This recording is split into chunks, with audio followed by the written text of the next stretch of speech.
Bem, gente, boa tarde. Como vocês ouviram há poucos instantes, né? Meu nome é Vinícius. Hoje, dia 4 de junho de 2021, na disciplina Microbiologia Ambiental, a gente já fez previamente aqui, ao início da gravação, a apresentação do componente curricular, a metodologia que a gente vai utilizar, e hoje a gente já vai começar com o nosso conteúdo, fazendo uma introdução geral, né, sobre a microbiologia ambiental. Vamos falar sobre aspectos de morfologia, fisiologia, genética e taxonomia de micro-organismos, conhecer quais são esses grupos de micro-organismos que atuam na microbiologia ambiental e abordar, por fim, a questão do impacto de mudanças climáticas globais sobre a atuação desses micro-organismos, ou seja, sobre a microbiota terrestre. Repetindo, meu nome é Vinícius Reis Figueiredo. Se vocês quiserem mandar algum e-mail, meu e-mail é este daí, vinicius.figueiredo@ifbaiano.edu.br.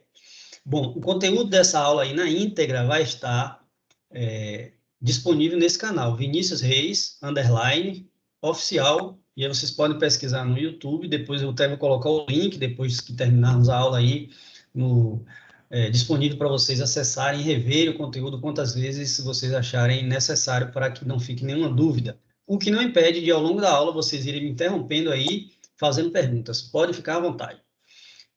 Bom, então, dando início à nossa temática de hoje, né? O objetivo de passar para vocês todas essas informações é demonstrar, fazer com que vocês possam compreender, né? Ou seja, demonstrar a importância da microbiologia ambiental e a influência do clima, dessas mudanças do clima sobre a microbiota terrestre. Mas, antes de fato da gente começar, eu gostaria de primeiro ouvir um pouco vocês, no que diz respeito, inicialmente, o que é que vocês esperam da microbiologia ambiental. E se vocês têm uma vaga noção da importância da microbiologia, de um modo geral, nas vidas de vocês. Então, quem gostaria de se pronunciar inicialmente aí, no que diz respeito ao que vocês esperam da disciplina, e se vocês têm noção da importância da microbiologia na vida de vocês. Alguém quer começar?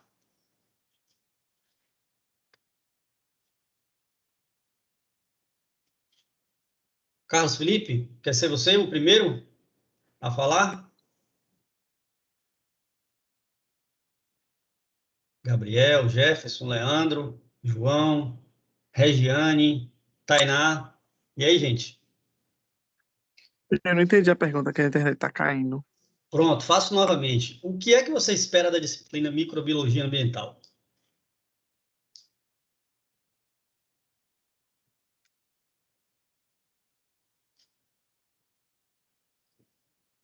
Ninguém quer falar? A, a microbiologia ambiental é diferente da microbiologia de agropecuária, não é isso? Quando tem agroindústria? Sim, sim, é diferente, é diferente. A Ah, ok. microbiologia, que é tratada na agroindústria, especialmente aí no curso de alimentos, ela, como o próprio nome está dizendo, ela está voltada à manipulação, à utilização de micro-organismos e à produção de metabólitos que se destinam a fabricar ou alterar a composição de alguns alimentos para a produção e consumo dos alimentos. Então, estuda-se a microbiologia que está diretamente relacionada à produção de alimentos, de metabólitos que são utilizados na indústria, e aqueles micro-organismos que podem causar alterações microbiológicas indesejáveis. Então, quais as técnicas que se utiliza, por exemplo, para evitar que um micro-organismo ele cause deterioração em queijo, por exemplo, a putrefação de uma carne, ou seja, apodrecimento de uma carne. Então, são grupos de micro-organismos que podem ser diferentes na indústria de alimentos e na indústria, na microbiologia ambiental. Bom, mas, como vocês estão tímidos ainda, né? Me digam Oi, uma coisa. professor. Pode falar, João. Pelo que você falou sobre a parte dos alimentos, eu creio que essa matéria seja muito importante e também seja uma das bases do nosso curso, né? Como a gente é um curso que geralmente não usa agrotóxicos, então a gente usa esses micro-organismos para meio que proteger as lavouras e os meios que a gente cultiva. João, seu comentário ele é muito interessante. Por quê?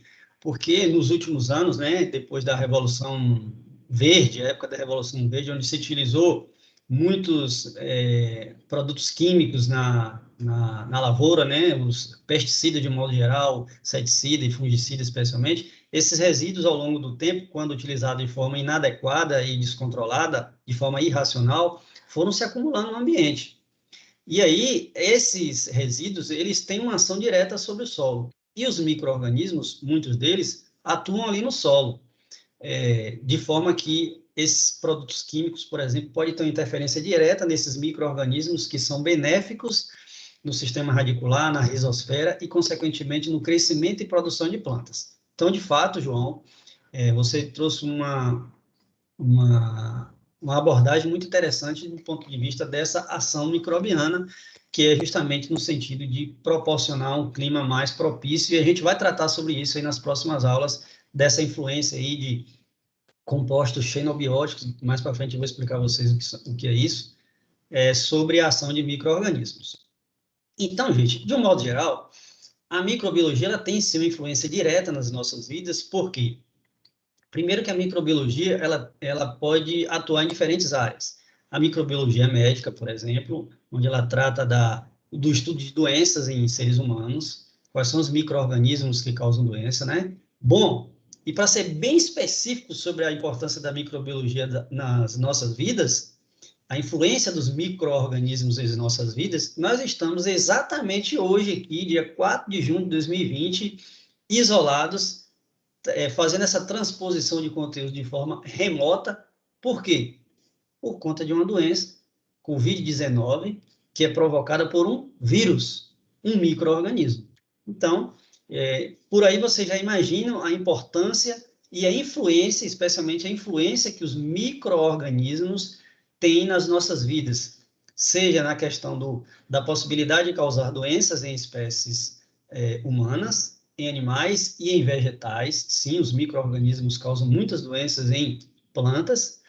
A gente tem a influência dos micro-organismos que podem ser úteis na fabricação de alimentos, como eu dei o exemplo aqui do queijo, do iogurte, entre tantas outras alimentos e bebidas, como bebidas destiladas, vinho, cerveja, uísque, enfim, uma série de bebidas que sofrem a influência ou a ação direta dos micro-organismos. Entre tantas outras áreas, né? Fabricação de antibióticos, a microbiologia zootécnica, que se dedica ao estudo de doenças em animais, a microbiologia, que ela é empregada em compostagem, ou seja, a atuação de micro-organismos em cima de resíduos para que possamos transformar esses nutrientes em um composto ou em um substrato que pode ser utilizado, por exemplo, para cultivo de espécies vegetais. Portanto, a microbiologia ela é uma ciência muito importante para a manutenção da vida no nosso planeta. Não sou eu, professor Vinícius, que está dizendo isso. São os dados comprovados cientificamente da ação dos micro-organismos sobre espécies vegetais, sobre resto de vegetais, sobre a manutenção e ciclagem de nutrientes na atmosfera e no solo. Então, tudo isso influencia positivamente ou negativamente nas nossas rotinas. Portanto, o que eu quero inicialmente dizer a vocês é que existem micro-organismos maléficos que causam prejuízos, que causam doenças em humanos e vegetais e em animais também, mas existem micro-organismos que são benéficos. E se a gente conhecer como é que esses micro-organismos eles se comportam, ou seja, como é a biologia e fisiologia dele, nós podemos utilizá-los para o nosso interesse. Por exemplo, para a produção de medicações, antibióticos, de alimentos, ou atuando diretamente na agropecuária para que a gente possa ter culturas mais produtivas e que, consequentemente, vão influenciar diretamente na vida do agricultor. Então, a microbiologia, ela tem diferentes áreas, mas a gente vai focar aqui na nossa disciplina, na microbiologia ambiental, ou seja, os micro-organismos ou grupo de micro-organismos que tem essa ação direta sobre o ambiente. Mas eu vou dar aqui, inicialmente, 2 dicas para vocês. Que dicas são essas? São dicas para potencializar o aprendizado de vocês, seja qual for a disciplina. Não estou falando especificamente de microbiologia ambiental. Gosto de fazer isso com os estudantes de todas as disciplinas que eu leciono. Então, a primeira dica é que vocês realizem um teste de estilo de aprendizagem. Aí embaixo, vocês estão vendo, né, esse link aqui, ó, para que vocês façam esse teste de estilo de aprendizagem. O que é esse teste de estilo de aprendizagem? É um teste onde você aí, João, por exemplo, Carlos, Tainá, Leandro, Regiane, Gabriel ou Jefferson. É um teste onde vocês vão identificar qual o estilo de aprendizagem de cada um de vocês.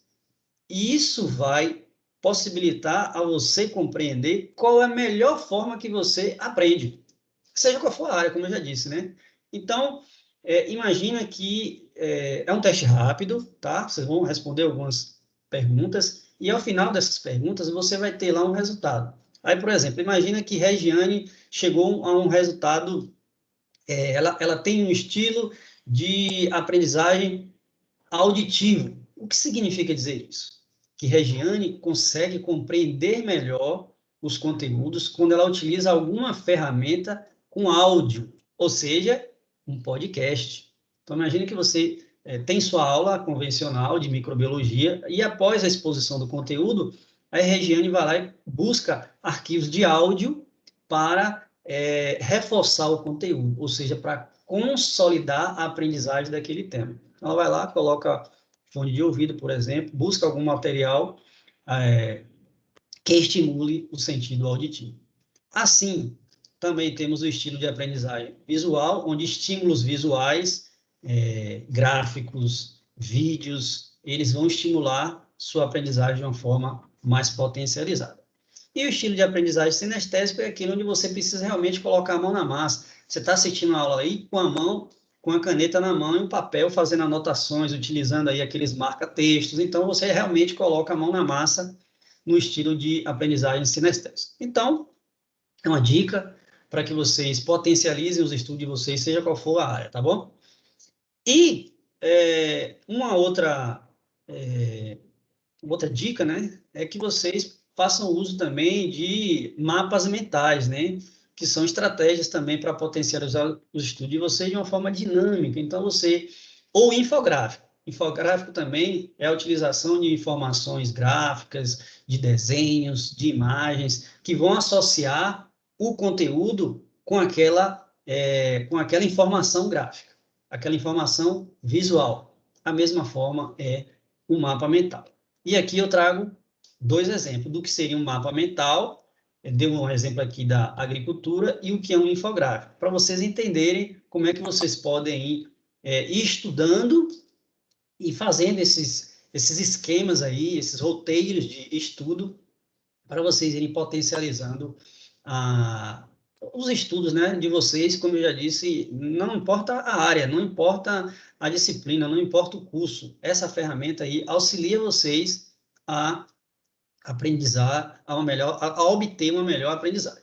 Então, só para exemplificar, aqui tem um trator, né, e a temática trabalhada ali foi a Revolução Verde. O que é que da Revolução Verde você extraiu em termos de informação? Então, aí você vai fazer aí, colocando setas, ilustrações, figuras, enfim, para que você relembre do tema que foi trabalhado na disciplina de agricultura, que era a Revolução Verde. Infográfico, a mesma coisa, né? Aqui o exemplo é queijo artesanal mineiro. O que é que pode se trabalhar em termos de conteúdo, ou o que é que você aprendeu aí do queijo mineiro? Então, aí você vai colocando, tá vendo? Imagens, ilustrações, informações de produção, enfim. São estratégias para melhorar ou potencializar a aprendizagem de cada um de vocês. Vamos seguir aqui agora para, de fato, entrar no nosso conteúdo e eu gostaria de saber se, inicialmente, vocês têm alguma dúvida.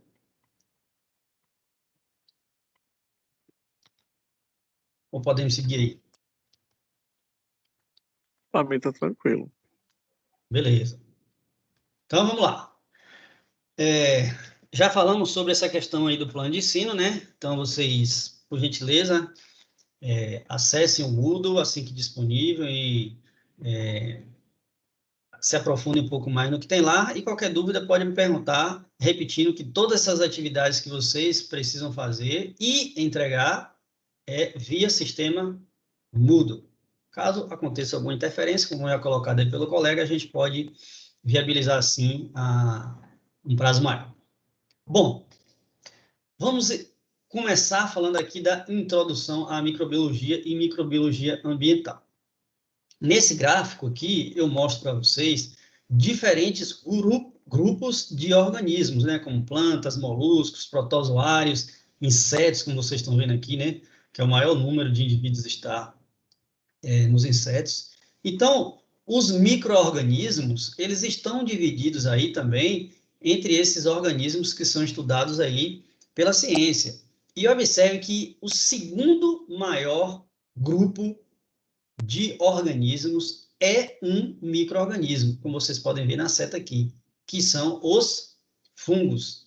Aí temos aqui ainda as bactérias, que são outro grupo, que é outro grupo de micro-organismos, né? Então, dois grandes grupos entre os 3 grupos de organismos mais numerosos do planeta correspondem a micro-organismos. Portanto, mais uma vez, eu enfatizo para vocês aqui a importância não somente de estudar esses micro-organismos, mas como eles são, como eles influenciam nas nossas rotinas. Então, eu mostro para vocês, inicialmente, quais são esses grupos de micro-organismos estudados na microbiologia. Então, aqui temos algumas fotos para ilustrar, né? Leveduras, um grupo de organismos muito semelhante a fungos, mas apresenta suas peculiaridades. Esse grupo de micro-organismos aqui atua diretamente em processo de fermentação, na produção de bebidas fermentadas, como, por exemplo, a cerveja, né? Cachaça, entre outros. Nós temos os fungos, que podem, como, por exemplo, nessa foto aqui, atuar na produção de proteína, né? Os cogumelos comestíveis podem, sim, ser cultivados e comercializados, porque são fonte de proteína. Mas também temos fungos que causam doenças em espécies vegetais, né, como o ferrugem, o cafeeiro, como a cigatoca em bananeira, como, entre tantas outras doenças em animais e em seres humanos também, né? Então, as leveduras, fungos são exemplos de grupo de micro-organismos estudados na microbiologia. Mas temos outros, né? Temos aqui exemplos ainda de fungos, né? Os cogumelos, que tem esse formato aqui, né? Temos aqui fungos também, como é o caso de ferrugem, mas nesse caso aqui, causando doença, né, em espécies de vegetais.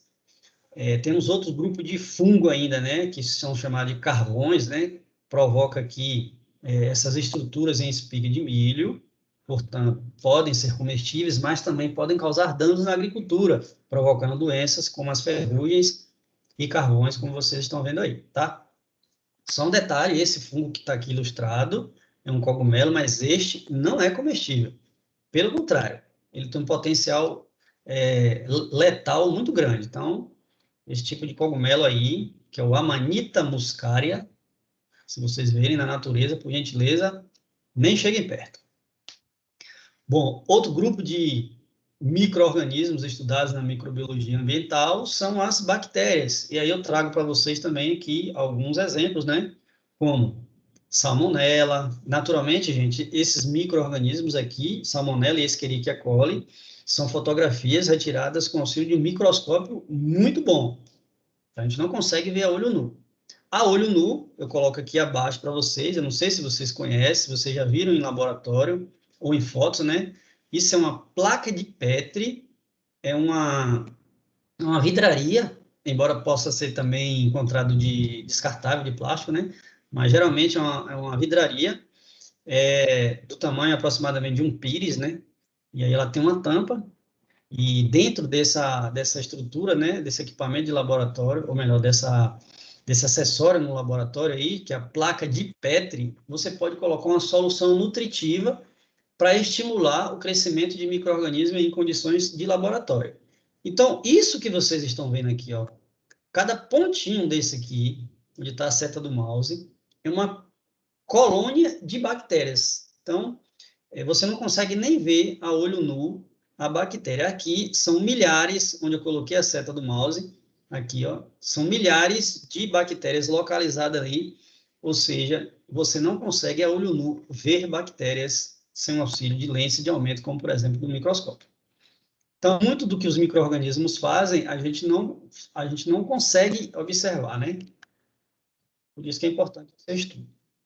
E, como eu já falei para vocês também, né, temos aí a ação direta também de vírus, não só causando doenças em animais, em seres humanos, mas também em vegetais. Então, os vírus, eles têm o potencial também de causar muitas viroses em espécies cultivadas comercialmente na agricultura. E aí é um exemplo do material, né, que é feito alguns vírus, né? Além de bactérias, de fungos, de leveduras e de vírus, nós temos também, como objeto de estudo da microbiologia ambiental, estão vendo aqui, amebas, paramécium. Então, esses organismos podem também causar problemas na agricultura, para os homens e seres humanos também.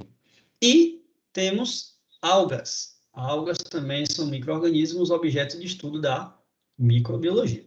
E aí, então, alguns exemplos, né? Alga vermelha, alga verde e alga diatomatácea. Gente, por enquanto, tem dúvidas? Pode perguntar, pode me interromper, é o tempo que vocês acharem, julgarem interessante. Não precisa esperar eu perguntar, não. Tem alguma dúvida? Hein, professor, esse paramécio é o que mesmo? É um protozoário. Isso aqui é um protozoário, ó.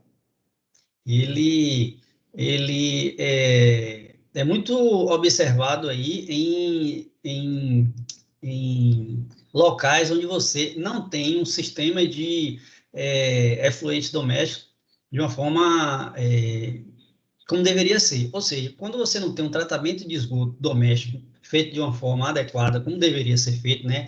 Passando pelas 3 fases de tratamento físico, químico e microbiológico, você tem a influência desses protozoários aí, como por exemplo o paramécio, causando aí problemas de saúde pública, como por exemplo, né, essas verminoses que a gente observa em crianças, crianças malnutridas que estão ali nessas áreas onde você não tem um tratamento adequado para o esgoto. O que é a realidade da maioria das cidades brasileiras, infelizmente. Ah, Entendeu? então, tipo, eles meio que estão subdivididos em benéficos para o ambiente e maléficos, no caso, não é isso? Perfeito, Gabriel. Todo grupo de micro-organismo, seja vírus, fungos, protozoários, bactérias, eles vão ter, sim, essas ações, essa influência benéfica ou maléfica. É porque, quando a gente fala em micro-organismo, a grande maioria das pessoas já associa o micro-organismo a uma doença. Ah, micro-organismo causa doença. Diarreia é provocada por protozoário. O vírus aí, que está solto hoje, ele provoca uma série de óbitos, né? As pessoas vão a óbito por conta do vírus. Mas os micro-organismos podem ser úteis no crescimento de plantas, podem ser úteis na produção de alimentos e bebidas, enfim, existe uma série de ações. Então, na balança, vocês vão observar que os micro-organismos são mais benéficos do que maléficos. Mas aí, pode falar.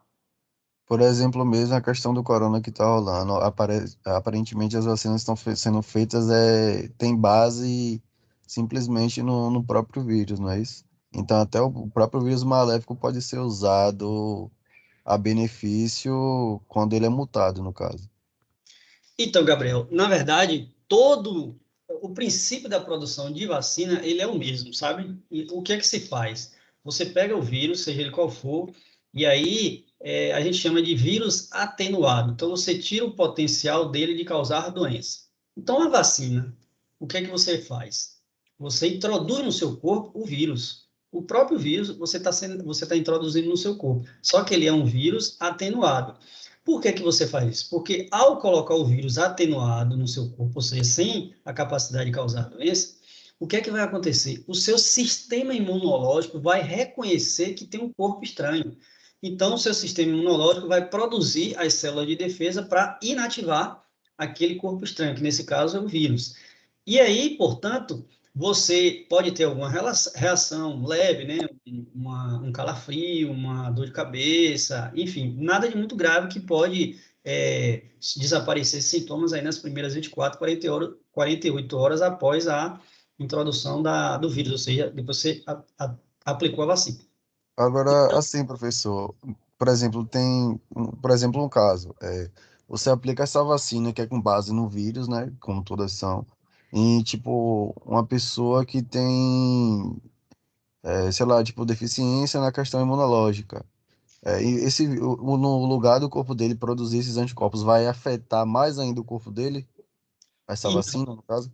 então, Gabriel, aí existem grupos de pessoas que têm particularidades e que não é minha área, não sou médico, nem tampouco estudo microbiologia médica, então aí você precisa de fato ter um acompanhamento do médico, porque a partir do seu histórico clínico ele vai dizer, você pode ou você não pode tomar a vacina. Por isso que a gente divide, né, essas vacinas aí em grupos por faixa etária, por comorbidades. Então, é um médico que lhe acompanha que vai dizer se você tem algum problema de insuficiência no que diz respeito aí à produção de anticorpos, é que vai dizer, ó, você pode, você não pode tomar a vacina. Entendeu? Mas, assim, só para finalizar a questão do princípio aqui da vacinação, é justamente isso. Então, ao ter contato com esse anticorpo, com esse corpo estranho, o seu sistema imunológico vai produzir os anticorpos. Então, quando no futuro você tiver contato com o vírus de fato, então o seu corpo ele já sabe o que é que ele precisa, qual é a célula que ele precisa produzir para combater aquele corpo estranho. Então, é por isso que a gente diz que você só é imunizado X dias depois, para que o seu corpo, depois que você toma a vacina, né? Para que o seu corpo ele produza realmente o anticorpo necessário para eliminar, combater aquele corpo estranho, que nesse caso é o vírus. Ok? Ok. Beleza. Bom, eu trago para vocês essa imagem aqui, essa figura, na verdade, né, para vocês compreenderem a importância dos micro-organismos e, principalmente, a evolução do planeta e, naturalmente, a evolução dos micro-organismos. E aí, eu já trago para vocês de cara a importância da microbiologia, não só na minha, mas nas vidas de todas as pessoas e a influência dos micro-organismos para a manutenção da vida na Terra. Por quê? Observe aqui, nessa figura, que a Terra tem origem estimada a 4,6 bilhões de anos atrás. Observe aqui, ó, nenhum micro-organismo nenhum organismo estava presente na Terra a partir dos seus processos químicos e bioquímicos de evolução, a partir da disponibilização lenta de nutrientes na atmosfera e tudo mais. Então, o primeiro organismo a aparecer no planeta Terra foram procariotos, ou seja, bactérias, como vocês estão vendo aqui em vermelho. Ó. Aproximadamente 3,8 bilhões de anos atrás surgiram as bactérias. Aí, você, Regiane, se eu disser para você que você é parente de uma bactéria, você acreditaria? Regiane, você está por aí ou está assistindo novela? Não, eu tô assistindo novela, nem gosto de novela. Professor, tipo assim, eu acredito, porque eu acredito que a gente é parente de calango, imagine isso aí.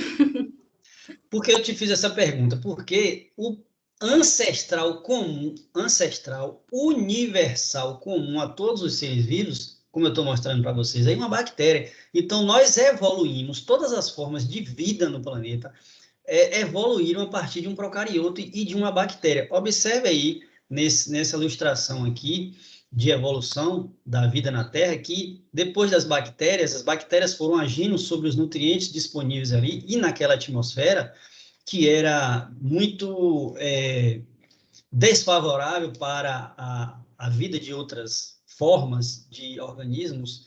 Então, elas foram atuando sobre esses organismos, sobre os substratos e nutrientes disponíveis, e aí foram aparecendo depois bactérias fototróficas, cianobactérias, e é a partir do surgimento das cianobactérias que todo o processo de vida de seres considerados mais evoluídos como os eucariotos se deu. Por quê? É a partir das cianobactérias que a gente tem a origem do oxigênio. A gente diz que a partir da evolução de bactérias a cianobactérias, a gente tem a lenta liberação de oxigênio no planeta. Fala-se que a Terra é lentamente oxigenada a partir da ação das cianobactérias. Então, as cianobactérias tiveram um papel importante para esse processo de diversificação da vida no planeta, porque foi lentamente sendo liberado o oxigênio no planeta e, consequentemente, os seres que fazem respiração, como eucariotos, eles se utilizam desse oxigênio e aí você tem, a partir disso aí, uma diversidade de algas, invertebrados, plantas vasculares, ou seja, que apresentam xilema, floema, surgimento de mamíferos e nós, seres humanos. Portanto, as bactérias, seres procariotos, deram origem a seres, a cianobactérias e depois a eucariotos, e toda a diversidade de vida no planeta foi possível a partir justamente da ação de micro-organismos. Portanto, a gente tem essa ilustração demonstrando a importância dos micro-organismos para as nossas ações. Vamos dar as boas-vindas aí, Isabelle, que acabou de chegar, né? Isabelle, boa tarde, seja bem-vinda. Estamos abordando aqui, inicialmente, o nosso conteúdo de microbiologia ambiental. Eu sou o professor Vinícius, fique à vontade para fazer questionamentos e informo que nossa aula está sendo gravada, tá bom? Certinho, professor. Obrigada. Nada. Bom, gente, aqui nós temos, eu sei que a imagem realmente ela é pequena, mas a gente não vai se ater a essas datas, não. Eu só gostaria de mostrar a vocês que existe dentro do período de evolução da ciência aí, um período que a gente conhece como Idade de Ouro da Microbiologia, que está relacionado entre os anos 1857 e 1914, aproximadamente.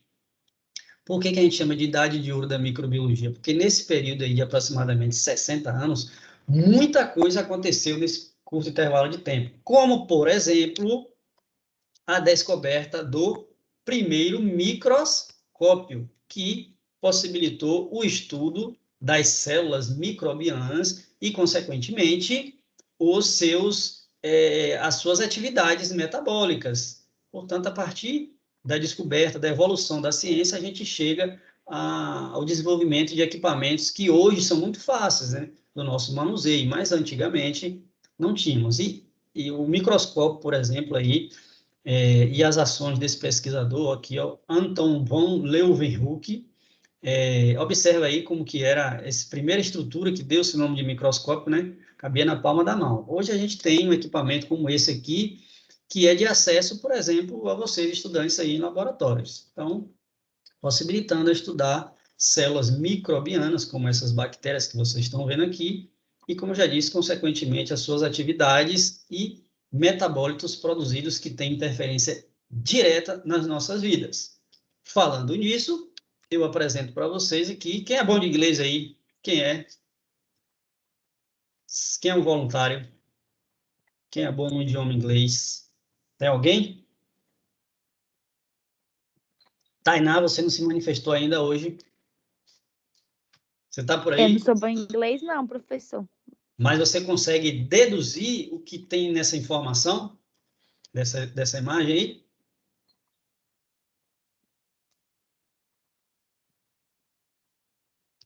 Vou te ajudar, Tainá. É o seguinte, a gente está falando aqui de grandes avanços na área da microbiologia. Um deles foi a descoberta de micro-organismos que conseguem produzir antibióticos, ou seja, substâncias que são capazes de eliminar bactérias ou outros organismos que podem, por exemplo, nos levar à morte. E aí, esse pesquisador que vocês estão vendo aqui nessa imagem é o Alexander Fleming. No ano de 1928, ele, estudando o fungo chamado Penicillium, descobriu que esse fungo produz um metabólito chamado penicilina. Então, a penicilina é utilizada até hoje, um poderoso antibiótico. E aí, nessa ilustração aqui, o que a gente está tentando passar a mensagem seguinte. Isso aqui é no período da guerra, né? Então, este soldado, o enfermeiro, está aqui aplicando uma injeção de antibiótico. Vocês podem ver aqui a injeção que era utilizada, né, na época.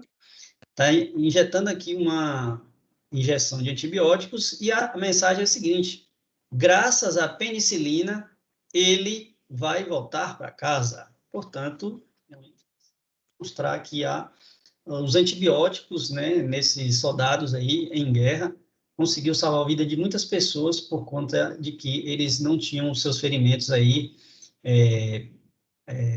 infeccionados, né, que poderia evoluir para um caso mais grave e infecção generalizada e pode levar à morte, sim. Então, essa é uma ilustração, viu? Tainá, graças à penicilina, ele vai voltar para casa. Bom, mas não é só na área médica que os micro-organismos eles têm influência positiva ou não tão positiva. Então, a importância dos micro-organismos para a nossa disciplina, que é a microbiologia ambiental, ela é muito importante. Por quê?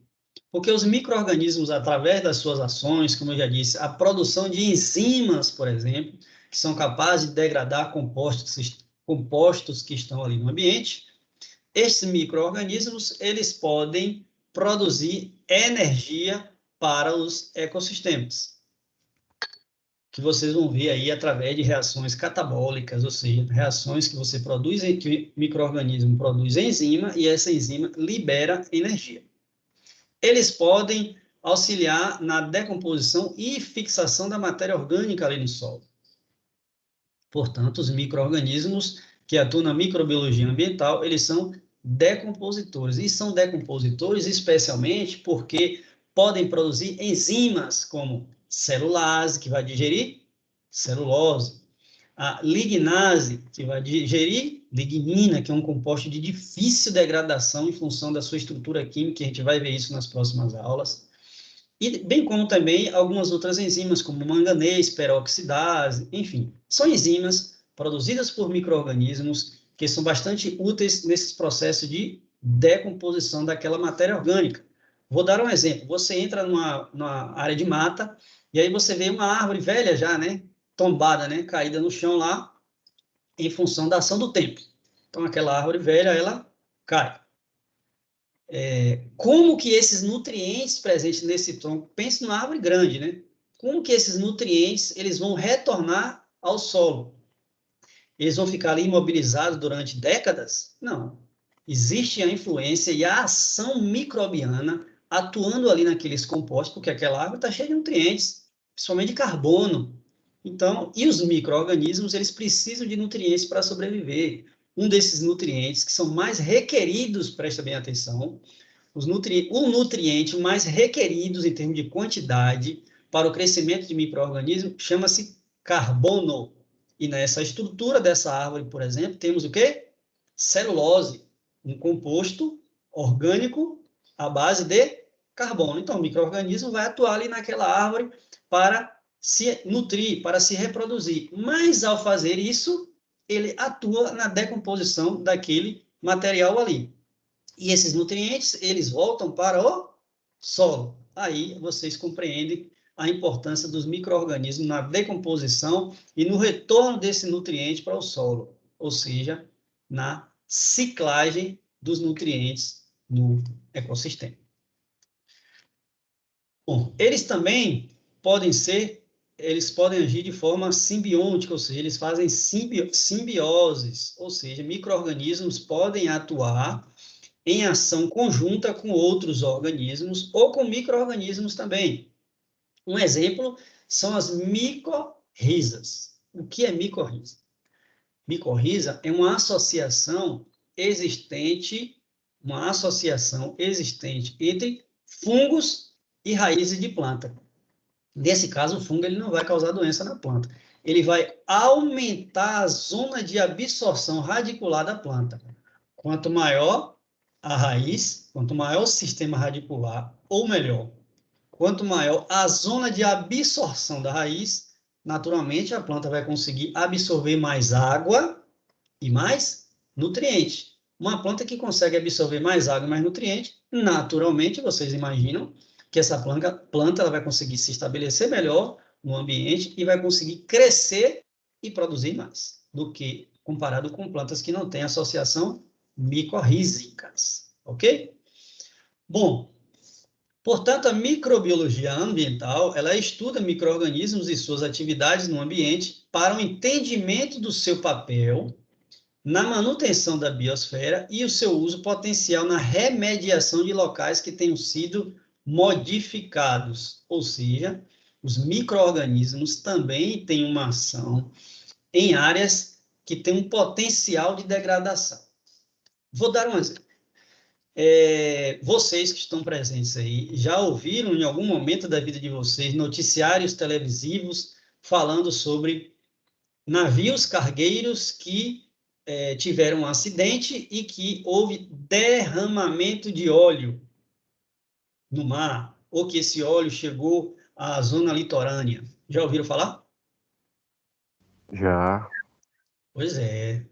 Muito recentemente, inclusive, né, a gente teve um problema sério aqui no litoral nordestino e no litoral brasileiro de modo geral, afetando naturalmente não só o ecossistema marinho, mas a economia, né, das pessoas que vivem aí da pesca, do turismo, porque muitas praias ficaram interditadas durante muito tempo, em especial na estação do verão, onde os turistas de fato vão para esses locais turísticos, e muitos desistiram de suas viagens. Então, teve esse impacto aí, não só ambiental, mas também a questão econômica. Gente, então, micro-organismos, eles podem atuar nesses processos de remediação, e a gente chama de biorremediação. Biorremediação porque você está utilizando aí técnicas que envolvem a ação direta de micro-organismos e suas enzimas para degradar esses compostos e fazendo com que esse efeito aí da remediação no ambiente ele seja menos drástico do que o próprio desastre em si. Bom, existe também a possibilidade, né, de utilizar micro-organismos ou estudar materiais como, por exemplo, a água, para que vocês avaliem o micro-organismo presente ali, ele pode ser um bioindicador da qualidade da água. Ou seja, se há presença, por exemplo, de Escherichia coli ou coliformes fecais na água, significa dizer que aquela não é uma água de boa qualidade para o consumo humano, né? Porque você pode adquirir aí alguns problemas pela ingestão inadequada de micro-organismos que vão causar, por exemplo, diarreia.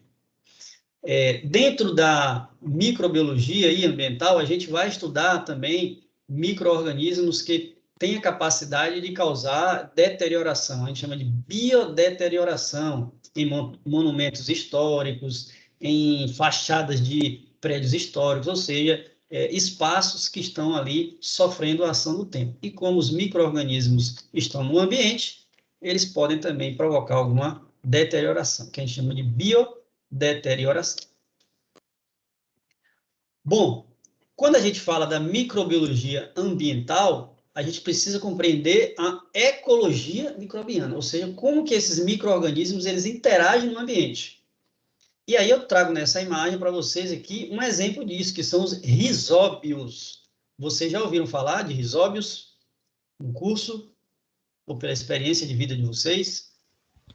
Esses risóbios são o mesmo que tem em pé de feijão? Exatamente, meu jovem. Exatamente. E aí você já dá uma dica para os seus outros colegas. Os risóbios são associações, né, de bactérias, são bactérias que são chamadas de risóbium. Risóbium, essas bactérias se acumulam. Isso aqui é um sistema radicular, tá, gente? Sistema radicular de uma planta, aqui temos as raízes laterais, aqui é a raiz principal, e essa estrutura aqui, em formato de grãos, né, são risóbios, formado pelo acúmulo de bactérias do gênero Rhizobium. Então, o que é que essas bactérias que estão no solo fazem? Elas migram para o sistema radicular da planta e, ao fazerem isso, elas transportam um nutriente importantíssimo para o crescimento das plantas, que é o nitrogênio. Então, a fixação biológica de nitrogênio, ela é auxiliada pela ação de uma bactéria, e aí, como quem foi que falou? Leandro, né? Se deu o exemplo do feijão. Esse tipo de associação ela é muito bem feita e observada em plantas leguminosas, que produzem vagens, né? Como soja, como feijão, por exemplo. Certo?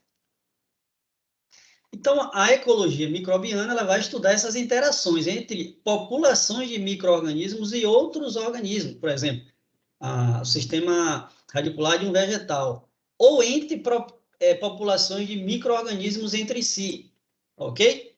Então, o estudo da ecologia, ou seja, da forma como o micro-organismo ele se comporta, quais são as condições ambientais e principalmente nutricionais para a sua sobrevivência, são fatores importantes para que você observe, de modo que você estimule o crescimento desse micro-organismo e, consequentemente, ele traga benefício, né?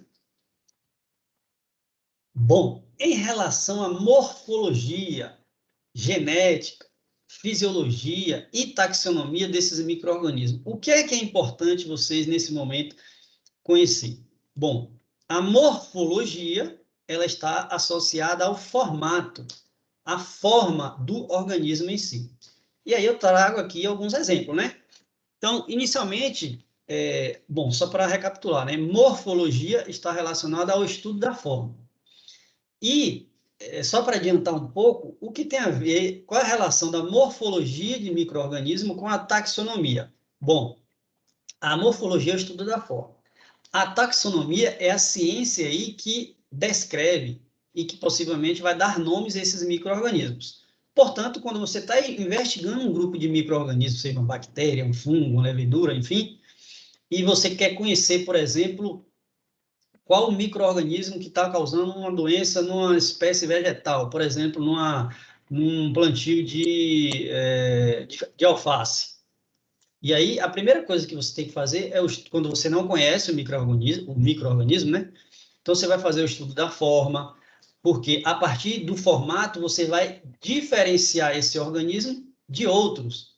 Ou, por exemplo, quando você tem um micro-organismo que ele não foi descrito ainda. Geralmente, vocês observam aí, uma nova espécie de fungo foi descoberta, uma nova espécie de bactéria foi descoberta. Então, como é que você dá o nome a esse micro-organismo? E, principalmente, como é que você sabe que esse micro-organismo ainda não tinha sido descrito? Ele realmente é novo para a ciência, né?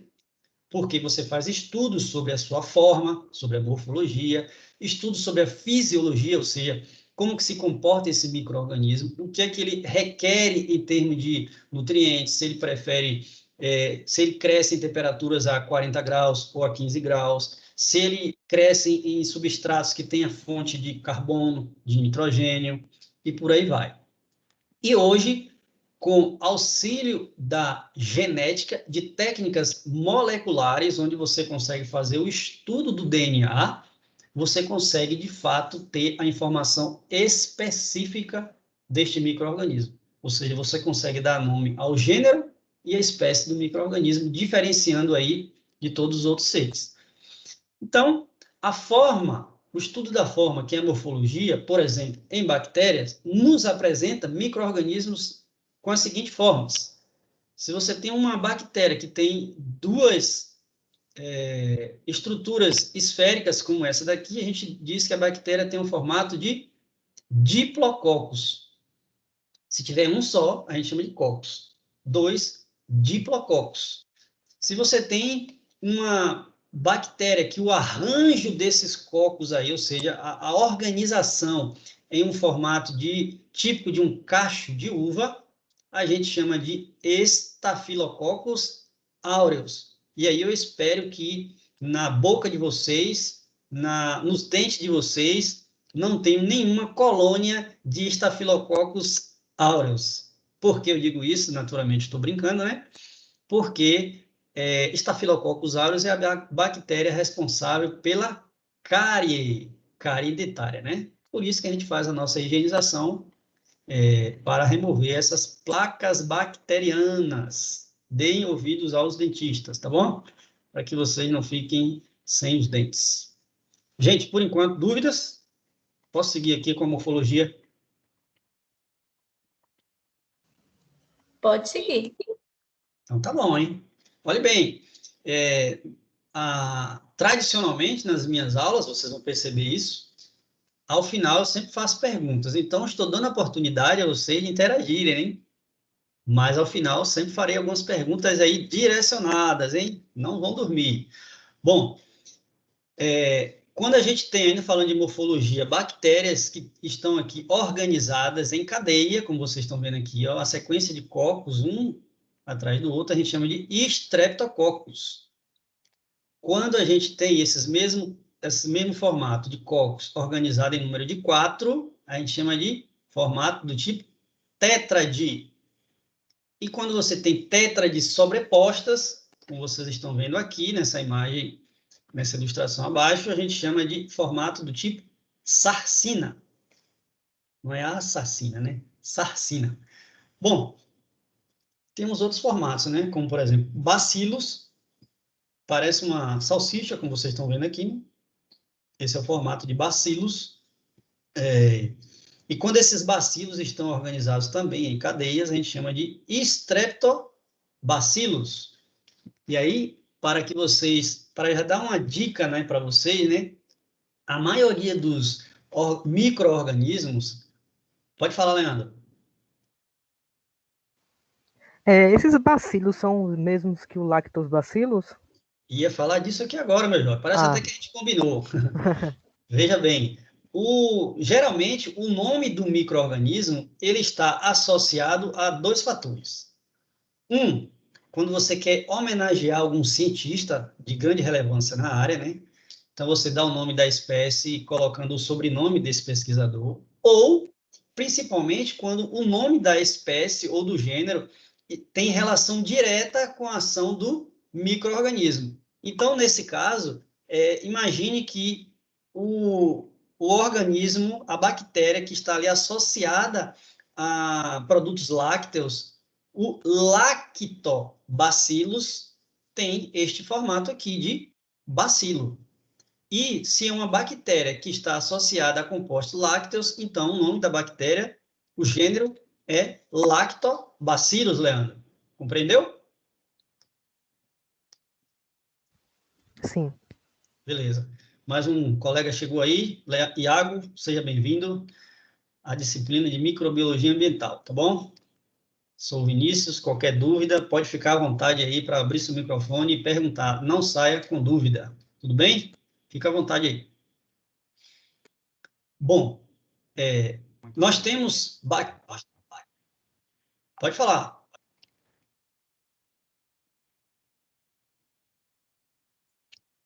Bom, vamos lá. A gente tem aqui, ó, bactérias no formato de bacilo que pode ter essas estruturas aqui que a gente chama de apêndices, né? E esses apêndices servem para locomoção em ambiente aquoso. Então, as bactérias que têm esses apêndices aqui a gente chama de flagelados. E essas bactérias, minha gente, podem produzir, não todas as espécies, mas algumas, uma estrutura como vocês estão vendo aqui. É claro que tudo isso em nível microscópico, né? Uma estrutura chamada de endósporo. Isso é uma estrutura de resistência. Por isso que a gente tem que ter cuidado e estudar a morfologia, a forma como esses organismos eles atuam. Porque esse endósporo aí é uma estrutura de resistência de bactéria que pode sobreviver no solo por até 2 anos, para você ter uma ideia. Então, por isso que é importante a gente conhecer a ação dos micro-organismos. Porque senão você introduz uma cultura agrícola numa área com a presença de bactérias que causam doença em sistema radicular, e aí você tem que ter o conhecimento, né, dessas espécies que podem causar doenças, senão você está introduzindo na área uma cultura que vai ser de fácil ação do micro-organismo. Bom, aí temos outros formatos aqui, vibrião, parece com esse formato bacillus, mas ele é ligeiramente curvado e tem esse apêndice também, né? Temos o formato de espirilo, que ele se assemelha também aquele espiral de cadernos que a gente tem, né? Então, tem aquele espiral, a gente chama de espirilo. E, finalmente, a espiroqueta, ela é mais comprida, mais fina, mas se assemelha muito ao espirilo. Tudo isso aqui você só consegue diferenciar com o auxílio de microscópio e com a experiência da rotina ali, vivenciando em laboratório. A morfologia de micro-organismo vai auxiliar no estudo e investigação do micro-organismo, e como eu já disse anteriormente, se você tem intenção de fazer a classificação de um organismo que ainda não foi estudado pela ciência, essas etapas de morfologia, estudo de fisiologia e genética são muito importantes para o conhecimento. Aqui temos formatos de fungo, né, também, né? Esse formato aqui de cogumelo, né? De um fungo Basidium miceto, né? Temos fungos aí que podem provocar doenças em espécies comercializadas, como é o caso do morango. E aqui naquela placa de Petri que eu falei para vocês anteriormente, que é uma estrutura utilizada em laboratório, vocês têm aí o comportamento dessas espécies de micro-organismos, nesse caso aqui fungos, crescendo em um ambiente artificial, que é o ambiente de laboratório. Bom, por que que a taxonomia ela é importante no estudo de micro-organismos? Porque, como eu já dei aí um spoiler, né? A taxonomia ela vai classificar os seres vivos. Então, a classificação taxonômica ela é importante porque ela define quais são os grupos de organismos, e nesse caso, grupos de micro-organismos, e tem a possibilidade de dar nomes para esses organismos a partir de suas classificações. Esse estudo, essa análise, ele é baseado especificamente em hábitos de crescimento, ou seja, o habitat onde esses organismos estão, como eles sobrevivem, qual o seu metabolismo, enfim. Então, aqui, só para vocês relembrarem, imagino que em algum momento da vida de vocês já estudaram isso, né? Qual a divisão, né? A partir de um ancestral comum, né? Os organismos foram divididos em reinos diferentes, como é o caso do reino protista, reino vegetal, animal, reino vegetal e o reino monera também. Então, a taxonomia ela tem essa finalidade de classificar os seres. Eu vou dar um exemplo aqui, né? Imagina que a gente tenha esse organismo aí, que nessa altura do campeonato vocês já sabem, né? Que tipo de micro-organismo é esse que eu estou colocando na tela? Cogumelo. Cogumelo é um dos formatos, uma das formas de crescimento do fungo. Então, isso. Esse é o micro-organismo, é um fungo. Então, como é que você chega à classificação? Como é que você dá o nome a uma espécie? Então, como vocês podem ver aqui, primeiro você tem que fazer essa classificação em termos de reino, né? Então, que reino é esse? É o reino fungi. Pensa no slide que eu mostrei anterior. Então, é o reino fungi, divisão Basidiomycota, porque tem uma estrutura que esse fungo aí produz chamado de Basidióspora, como se fosse a semente do cogumelo. Classe Basidiomycotina, ordem Agaricales, família Agaricácea, gênero Agaricus, espécie Agaricus bisporus, como vocês vão ver aí em seguida aqui. Então, não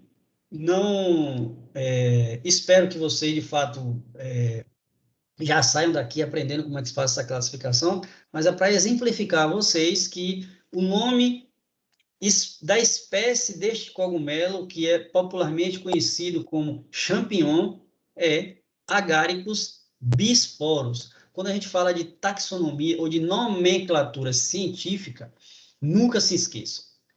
O nome da espécie são dois nomes, a gente chama de binômio, né? Por isso que é Agaricus bisporus. Portanto, se eu pergunto a vocês qual o nome do gênero, desse gênero aí, vocês vão me dizer apenas que é Agaricus. Observa aqui, Agaricus. O nome da espécie é um binômio, Agaricus bisporus. E observem aqui que todo nome científico ele é escrito em formato itálico, como vocês estão vendo aqui, ó, formato itálico. Tá bom? Então, é importante a taxonomia porque a partir das características, por exemplo, de nutrição, de crescimento, de habitat, você pode fazer comparações entre os indivíduos. Se você tem dois indivíduos, você pode fazer comparações. E se houver diferença nessas informações, a partir da comparação, você vai chegar à conclusão que são organismos diferentes. Isso é auxiliado, como eu disse, a partir de estudos de DNA, com auxílio da biologia molecular, estudando aí a estrutura do DNA, e aí você consegue diferenciar e dar nome à espécie. Dúvidas?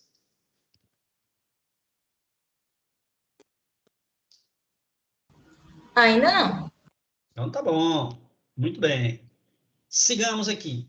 Bom, para estudar, para dar nomes desses micro-organismos, né, para identificar e classificar, a gente precisa analisar de forma detalhada algumas características que estão relacionadas ao crescimento desse organismo, desses micro-organismos.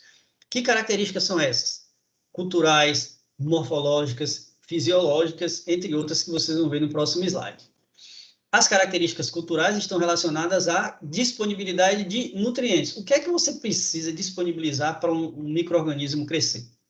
Eu dei exemplo aqui, em slides anteriores, de uma placa de Petri contendo uma solução nutritiva. Então, se você quer cultivar naquela placa de Petri, que é um ambiente artificial em laboratório, uma bactéria, você precisa estimular o crescimento daquela bactéria, fornecendo nutrientes que ele precisa para sobreviver. O colega Leandro aí deu o exemplo de uma bactéria lactobacillus. Então, veja bem, se você sabe que o lactobacilo ele precisa de nutrientes que tem no leite para a sua sobrevivência, você vai preparar uma solução nutritiva à base de lactose. Então, porque você sabe que aquele micro-organismo produz a enzima lactase e que, consequentemente, vai conseguir digerir a lactose e absorver os nutrientes necessários ao seu crescimento. Certo?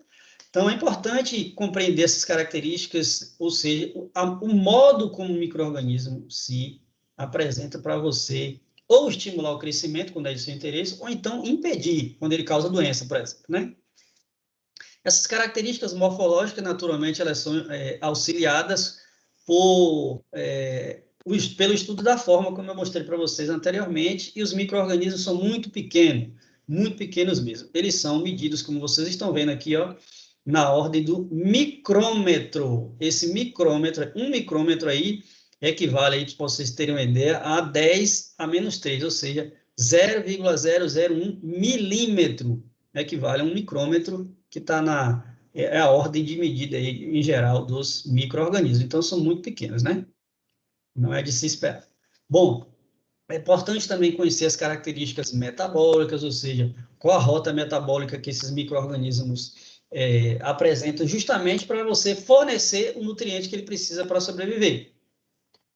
É importante conseguir compreender qual a característica da composição química daquele micro-organismo, ou seja, se você tem uma célula de micro-organismo e que você sabe que esse micro-organismo ele precisa, na sua grande maioria das vezes aqui, ó, 65, 70, 80% do micro-organismo ele é composto de água.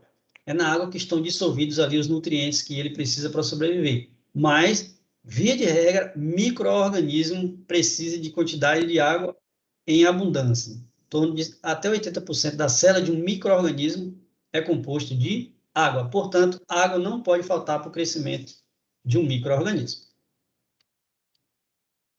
Temos aí também, deixa eu mostrar para vocês aqui, as características que podem auxiliar no estudo dessa informação genética, que são as características antigênicas, quando você observa os componentes especiais da célula, né, componentes químicos, né, que você evidencia essas diferenças ou semelhança entre as espécies, bem como também a análise do ácido desoxirribonucleico, ou seja, estou falando da análise do DNA, do material genético da célula, para você estudar e, de fato, comparar e verificar se as espécies são iguais ou são diferentes, em termos de classificação de espécies.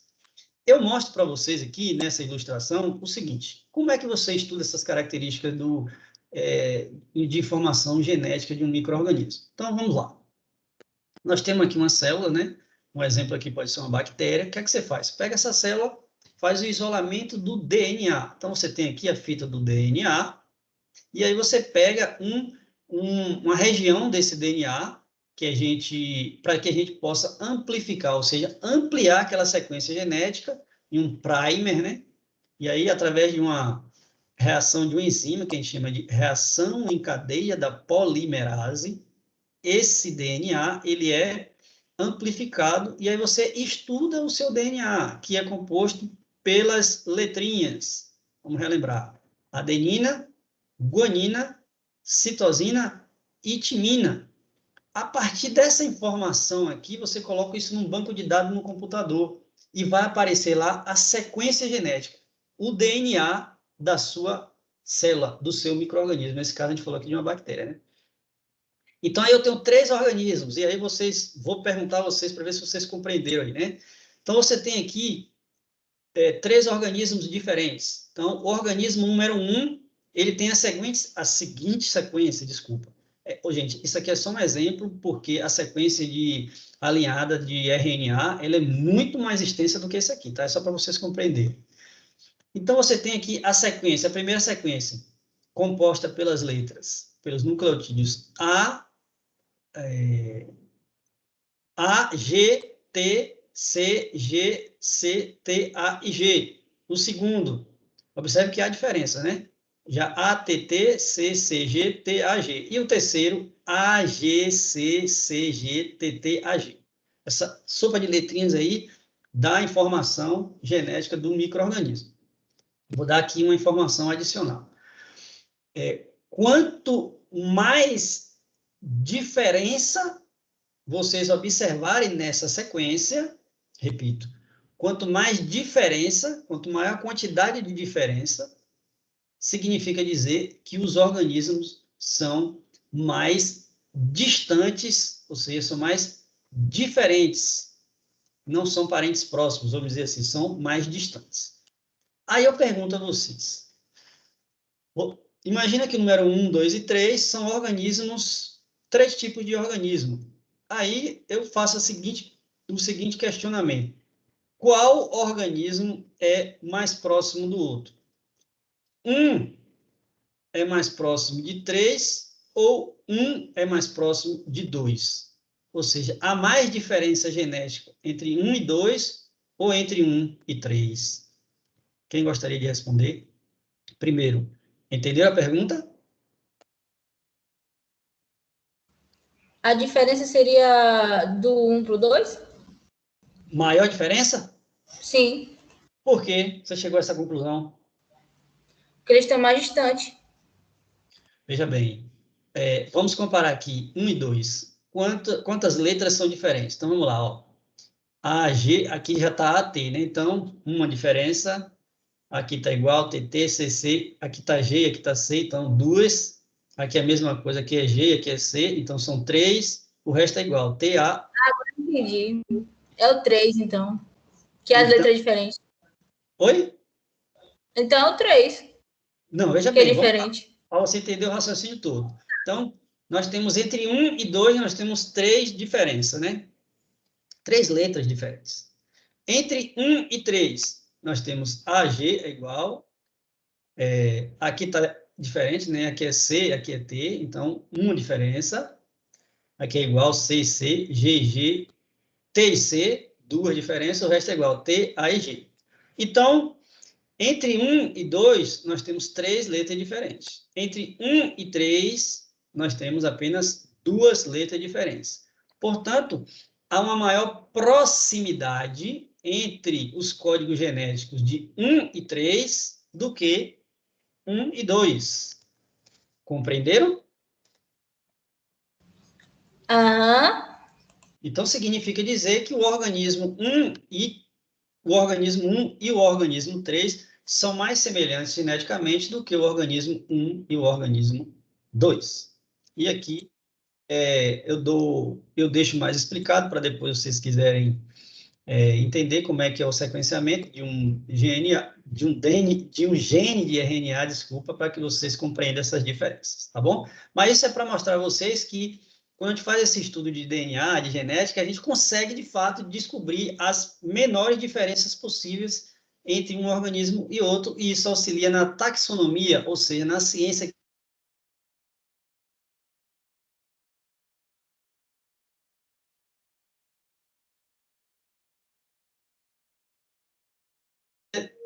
mostrei anteriormente. Geralmente, o nome da espécie, ela está associado a alguma característica do micro-organismo ou de algum pesquisador que você quer homenagear. Exemplo aqui, ó. Staphylococcus aureus, uma bactéria. Então, o Staphylococcus aureus, ele tem um tipo de agrupamento de célula em forma de estafilo. ou seja, parece um cacho de uva, por isso que é o gênero Staphylococcus. E o aureus é porque a cor é dourada, né? Ouro. Então, Staphylococcus aureus. E Escherichia coli. Então, o nome do pesquisador, né? Um dos diferentes pesquisadores microbiologistas que temos aí na ciência é Theodor Escherichia. Então, a gente observa aqui o nome da bactéria, né? Escherichia coli,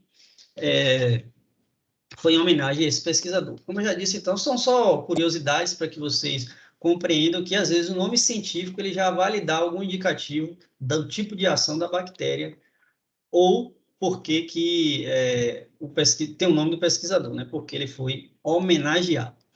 Gente, aqui eu trago uma imagem para vocês compreenderem como que se dá o processo, por exemplo, de identificação de uma espécie nova. Então, primeira coisa que você faz, quais são as etapas para essa identificação? Aqui eu trago um exemplo, né, fictício, né, temos aqui o campus Uruçuca, então imagine que você vai na matinha e aí você faz uma coleta de campo eventual com o professor, e aí você descobre um micro-organismo lá que alguém acha que aquele micro-organismo ele é novo para a ciência. Então, vamos investigar. Então, é importante você detalhar o local da coleta, qual foi o clima, se você tiver algum aparelho que consiga medir a luminosidade, é interessante. Quais foram as condições de cultivo, né? Se esse micro-organismo estava crescendo no solo, em uma planta, no caule, ou em árvore, ou, desculpa, em folha, ou fruto. Ou seja, trazer as informações mais detalhadas possíveis, de modo que você consiga fazer essa classificação. Em seguida, você vai para o laboratório, né, tirar fotografias, como vocês estão vendo aí, microscópicas e macroscópicas, e a partir dessas informações, o que é que você faz? Você parte com a chave de identificação da espécie, ou seja, você utiliza informações que você tem das características micro e macroscópicas e compara com a literatura já existente. E a partir disso, aí, naturalmente, você vai chegar aí a diferentes informações até você observar qual gênero, qual espécie de organismo, e assim você consegue identificar a sua espécie. Se não tiver aí, significa dizer que há a possibilidade de ser uma espécie nova, e aí você pode, de fato, fazer estudo de DNA e comparar com as suas características, como vocês estão vendo aí, né? Um exemplo, as características do seu material com características de outros materiais já coletados, e aí você chega a essa conclusão se é ou não uma espécie nova. Com auxílio da biologia molecular, com certeza isso está muito mais fácil. Bom, gente, a gente já está se encaminhando aqui para o final da nossa aula de hoje, e aí a gente vai falar sobre o impacto das mudanças climáticas no planeta e essas mudanças, como elas interferem na microbiota terrestre. Como que a influência das nossas ações antrópicas, da influência do homem, ela pode ter uma relação direta com a ação microbiológica no solo. Então, o clima do planeta ele é regulado por esse fluxo de energia que entra, né? Ou seja, pelas energias, os raios solares que entram no planeta, aquilo que é absorvido, o que é refletido e o que fica retido, né? Na forma da radiação infravermelha. E isso tem, naturalmente, uma influência direta sobre o aquecimento do planeta, né? E esse aquecimento em excesso, ele naturalmente vai provocar uma influência no Sol. Aí eu trago para vocês aqui essa ilustração, né? Para descrever, por exemplo, um fenômeno que já deve ser de conhecimento de vocês, que é o efeito estufa. O que seria o efeito estufa? Alguém já ouviu falar? Alguém saberia explicar?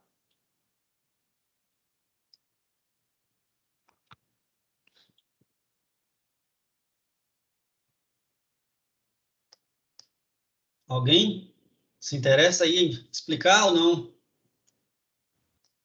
O efeito estufa é comum no planeta porque temos a camada de O3, que é o ozônio.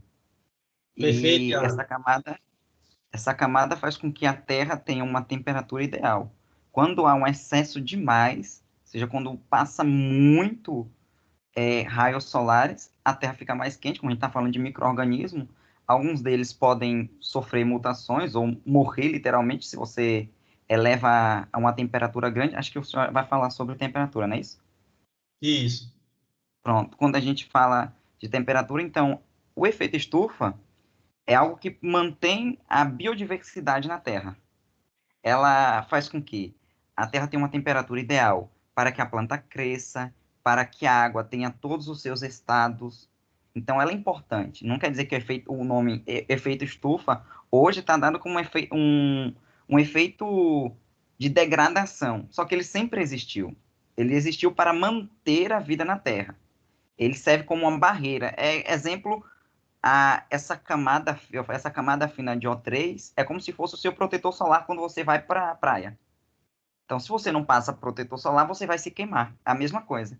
A Terra tem essa camada e sem ela, o efeito estufa é tão grande que a temperatura na Terra eleva. E se eu não me engano, acho que nas últimas décadas, o grau de elevação subiu, acho que mais de um grau nas últimas décadas. E isso interfere muito na biodiversidade da Terra. Faz com que o ciclo da água demore, faz com que assim como a gente está na agroecologia, algumas plantas não se desenvolvam por conta da temperatura.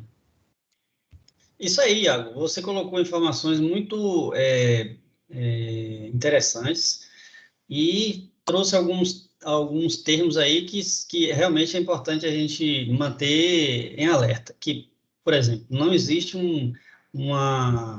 existe uma associação negativa do efeito estufa nos dias atuais, mas o efeito estufa, como você bem colocou, ele é importante para a manutenção da vida. Por quê? Porque se não tivesse esse aquecimento, naturalmente a gente teria temperaturas muito mais extremas, ok? Só que a atividade antrópica, a influência do homem, fazendo com que mais gases, como, por exemplo, o CH4, que é o metano, e principalmente dióxido de carbono, que é o CO2, que é liberado a partir da atividade industrial, esse excesso de produção e liberação de CO2 no ambiente é que vem provocando a concentração desses gases, e isso faz com que a energia do Sol, que entra e aquece o nosso planeta, uma parte dessa energia ela é refletida, sai do planeta, mas uma outra parte ela está ficando em excesso. Por quê? Por conta desses gases do efeito estufa, em especial CO2. E isso não vem sendo tratado da forma como deveria ser, precisava ser mais séria, porque o excesso desse CO2 na nossa atmosfera, de fato, ela vai provocar, já vem provocando o aumento de temperatura nas últimas décadas, aí, principalmente nas últimas 5 décadas, em função dessa atividade exagerada industrial, gerando CO2, e isso faz com que, gradativamente, nosso planeta venha observando um aumento de temperatura.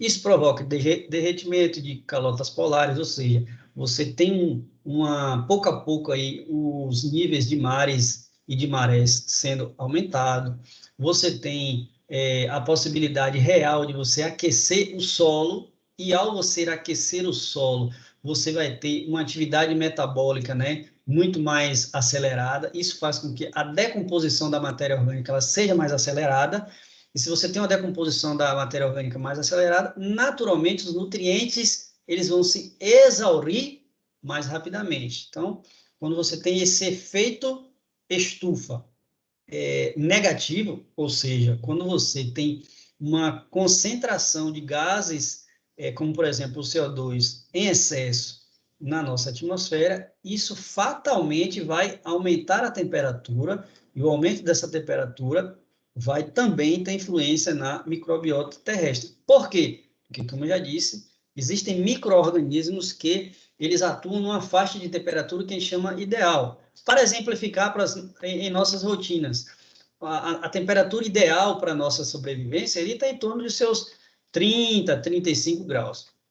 Muito abaixo disso, ou acima, né, a gente não vai conseguir sobreviver, ou vai viver de uma forma muito desconfortável, se a gente estiver no ambiente, por exemplo, a 70 graus, ou a 50 graus. Então, as nossas ações, elas são influenciadas pelo clima onde nós estamos inseridos. E se esse clima é desfavorável, as nossas atividades metabólicas têm influência. Quando a gente fala do micro-organismo no solo, que como eu já disse, tem influência direta aí na ciclagem de nutrientes, na decomposição da matéria orgânica, que podem estar associados a raízes de plantas, promovendo maior crescimento das raízes e, consequentemente, das plantas, e isso tem influência na produtividade. E quando você afeta a ação desse micro-organismo, é uma reação em cadeia. Todos os outros órgãos ou organismos que dependem da ação do micro-organismo serão afetados, e nesse caso, de uma forma não muito interessante, né? De uma forma negativa. Aí eu trago para vocês aqui, são ilustrações, tá? Apenas para mostrar a vocês como esse tema do aquecimento, ele vem sendo tratado nos últimos anos, né? Então, as informações, elas são verídicas, o resto aí é ilustração que foi produzida por mim, tá? Então, para falar sobre essas notícias sobre mudanças climáticas. Então, o termo mudanças climáticas globais, ele foi muito debatido na famosa ECO 92, né? Foi uma convenção das Nações Unidas para que os países eles precisam mudar os seus protocolos de emissão de CO2. Não sei se vocês já ouviram falar sobre a questão do mercado de carbono, né? Ou créditos de carbono. Então, para que você minimize, para que você tenha um efeito das suas ações de produção de CO2 minimizado, é importante que você plante florestas. Por quê? As florestas, elas sequestram, elas captam CO2 da atmosfera. Então, se você tem uma indústria que produz muito CO2 e libera CO2, é importante que você implemente, você faça a implantação de florestas para que essas florestas aí captem esse CO2 e aí você tem esse efeito de equilíbrio, né? Então, tem muitas empresas já preocupadas com isso. Então, a partir da Revolução Industrial, ou seja, no ano de 1750, a concentração de CO2 na atmosfera aumentou 31%. E mais da metade desse crescimento foi observado nas últimas 5 décadas. Observa aqui, ó, a temperatura média da superfície do planeta aumentou e as projeções para o próximo século são de um aquecimento entre 1,4 a 5,8 graus. Então, imagina o impacto que esse efeito estufa pode ter nas nossas ações em função justamente dessas influências, dessa influência da temperatura sobre o clima e sobre a microbiota terrestre, né? Bom, falando especificamente do efeito do aumento da temperatura sobre a microbiologia do solo e os organismos que ali habitam, então, a gente tem a seguinte informação: a microbiota do solo também pode ser diretamente afetada por qual razão? Pelo que eu disse anteriormente, né? Então, a temperatura se eleva, então há uma influência direta sobre o metabolismo do micro-organismo. Flutuações na umidade do solo podem refletir negativamente sobre o grupo de micro-organismos, como, por exemplo, os decompositores. Lembra que eu falei que boa parte do conteúdo celular é composto por água. Se você aquece o solo de forma exagerada, você tem uma perda de umidade pela evaporação. Ao perder umidade, você reduz a disponibilidade de água no solo. Então, a elevação da temperatura pode aumentar a taxa de decomposição da matéria orgânica também. Isso significa dizer que você tem uma maior atividade metabólica do micro-organismo e essa matéria orgânica, ela é liberada muito mais rapidamente para o solo e, consequentemente, esses nutrientes, eles podem se perder, porque quando você tem a microbiota agindo normalmente, você tem a liberação gradativa para a raiz, para o sistema radicular, porque os micro-organismos estão trabalhando na sua faixa ótima de crescimento. Quando você aumenta demais a temperatura, você tem uma influência nessa taxa de decomposição da matéria orgânica. Bom, deixo essa informação depois aí para vocês materializarem, né? O gráfico, a ilustração que eu vou mostrar em seguida, né? Que a biomassa microbiana e outras matérias orgânicas passam milhões de anos aí sendo convertidas em combustíveis fósseis, né? Através desse processo lento e gradativo, né? E quando você utiliza muita atividade industrial, então esse CO2 ele é liberado muito rapidamente e a gente vem consumindo muito material fóssil, combustível fóssil, em uma escala exagerada, e não numa escala de produção, pelo contrário. Então, esses recursos vão sendo exauridos aí muito mais rapidamente quando comparado com o processo de liberação. Então, a gente está usando mais do que o que está sendo produzido, e essa conta não vai fechar. É o que eu demonstro nessa ilustração, né? Então, a atividade industrial, como vocês podem ver aqui, ó, ela libera o CO2 de uma forma muito rápida na atmosfera, de uma forma muito rápida. E o processo de captação desse CO2, seja por florestas, seja por algas que conseguem captar o CO2, ele não consegue acompanhar essa captação na forma como está sendo produzido. Então, esse CO2 ele vai se acumular no planeta. E esse acúmulo na atmosfera ele vai ter uma influência direta na produção agrícola por conta justamente da ação microbiana que vai ser alterada, né? Como eu disse, essa ação microbiana também ela tem influência sobre os combustíveis fósseis, mas essa liberação é lenta. E aqui, quando a gente utiliza de forma muito rápida, vai naturalmente promover a concentração em larga escala na atmosfera. Bom, as atividades humanas que causam a redução na diversidade microbiana levam a menor capacidade dos micro-organismos de auxiliar o crescimento das plantas. O que é que eu estou querendo dizer? Quando você influencia, observa aqui nessa imagem, quando você influencia na temperatura do planeta, por exemplo, né? Quando você tem uma mudança climática em função dessas ações antrópicas, como vocês podem ver aqui através de indústria, você tem uma redução da diversidade microbiana no ambiente e, naturalmente, a capacidade de realização dessas atividades no micro-organismo no solo vai ser influenciada. Qual o resultado disso? Você vai ter maior aparecimento de doenças de espécies vegetais por conta justamente dessa influência antrópica.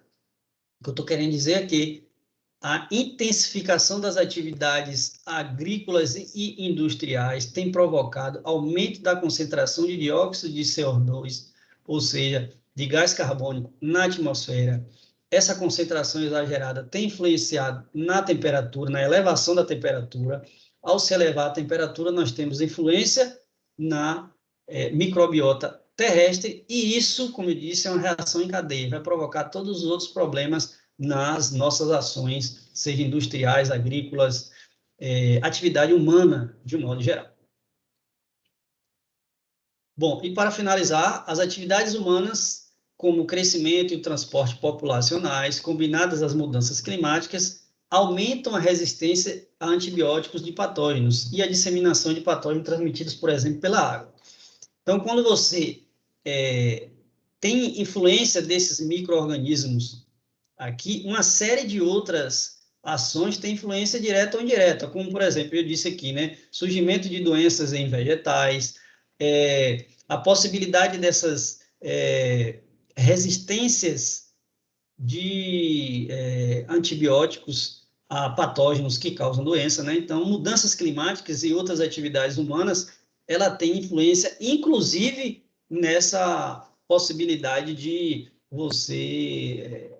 de surgirem superbactérias, superfungos, que podem provocar doenças e levar à morte de seres humanos, por exemplo. Bom, então, existe sim, para finalizar, existe sim uma influência direta entre o aumento da temperatura global sobre a atividade microbiana, e essa atividade microbiana pode ter interferência em outras áreas, como, por exemplo, a produção de alimentos, porque a atividade microbiana ela vai ter o seu metabolismo alterado. Ok? Esse último slide aqui, ó, é para dar informação a você do seguinte, que nas minhas aulas vocês vão sempre ver esse slide, por quê? Porque, como eu dei a dica para vocês lá no início da aula sobre o teste de estilo de aprendizagem, que é para vocês fazerem, para vocês compreenderem como é que vocês aprendem melhor, Existem estudos científicos já que mostram que a gente pode estimular o nosso cérebro a aprender de diferentes formas. E uma delas é praticando, ou seja, 80% da nossa aprendizagem está relacionada com a nossa prática. Portanto, nada melhor do que depois dessa exposição de conteúdo, praticar, arguir. Então, Gabriel, por gentileza, responda a questão número 1. Como a mudança climática pode impactar em sua rotina, Gabriel?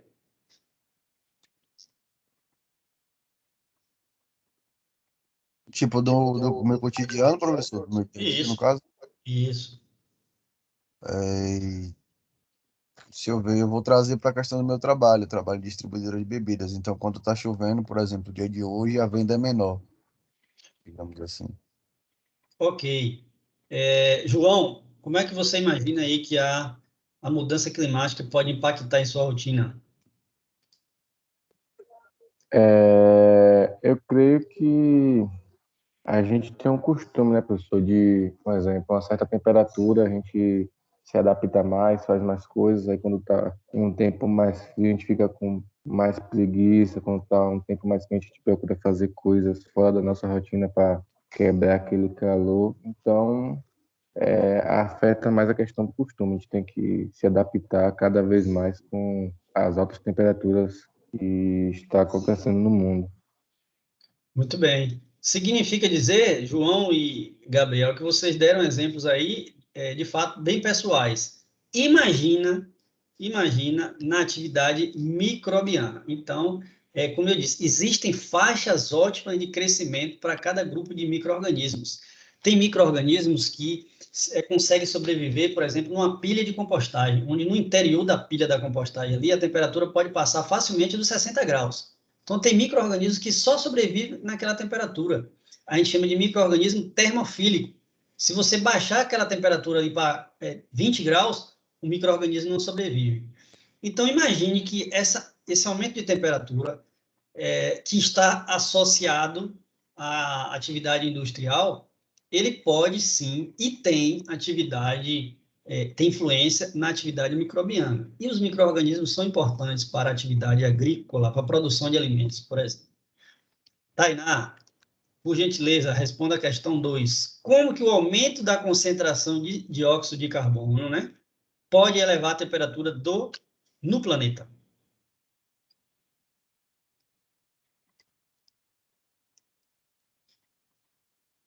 Tainá?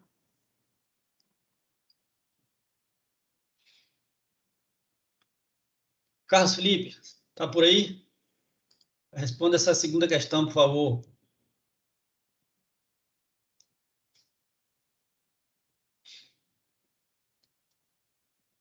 Carlos Felipe não está por aí, né? Então, Iago, por gentileza, responda a segunda questão.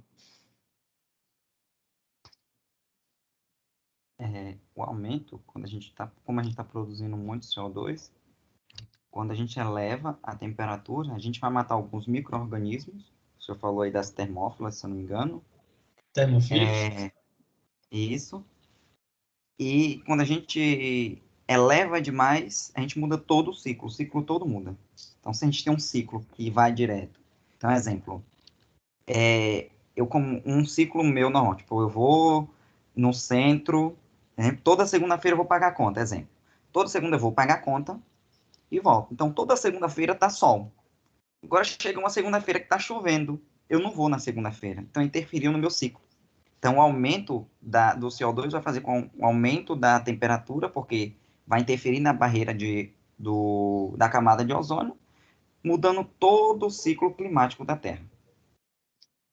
Não esqueçam, importante deixar isso bem claro, não esqueçam que o excesso dessas atividades industriais, né, o excesso da atividade industrial produzindo e liberando no ambiente o dióxido de carbono, e, por sua vez, a falta de medidas mitigatórias, ou seja, que minimizam o impacto, como, por exemplo, implantação de floresta para sequestrar esse CO2, vai fazer com que muito dióxido de carbono fique concentrado na atmosfera e parte dos raios solares que chegam à Terra para aquecer o nosso planeta, e isso é importante, mas parte dessa energia solar, ela não é refletida, ela fica aprisionada. Então, a concentração de CO2 vai fazer com que parte desses raios solares eles não sejam refletidos, eles permaneçam no planeta, provocando o que a gente conhece como efeito estufa, e aí, consequentemente, nós temos todos os outros desdobramentos do aumento das temperaturas em função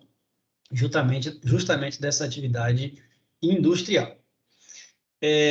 Bom, eu, por fim, já estou encerrando aqui nossa gravação, só um minuto, eu vou parar, vou interromper a gravação, mas a gente vai continuar nosso bate-papo aqui mais 2 minutos para eu dar os últimos detalhes, tá bom? Só um minuto que eu vou interromper a gravação. Como vocês já sabem, todo esse conteúdo vai ficar disponível nesse canal aí, Vinícius Reis, _oficial, para que vocês possam acessar a aula aí, todas as aulas vão ficar lá, tá bom? Deixa eu só interromper a gravação.